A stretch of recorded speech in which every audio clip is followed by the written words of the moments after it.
صباحكم زي الفل محبي ومتابعي واصدقاء ابو الكباتن في كل مكان. تحيه من القلب وحفظكم الله جميعا.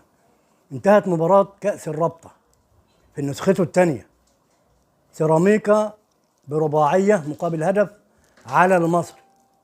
سيراميكا الوافد الجديد للدوري على المصري القديم بالدوري والكاس.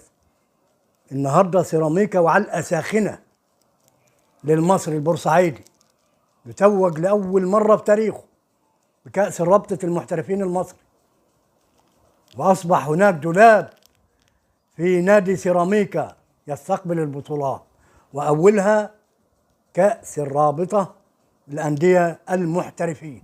1000 مليون مبروك لسيراميكا ورجالة سيراميكا، صلاح محسن وابننا محمد شكري هدفين، زو محمد شكري في السوق. ألف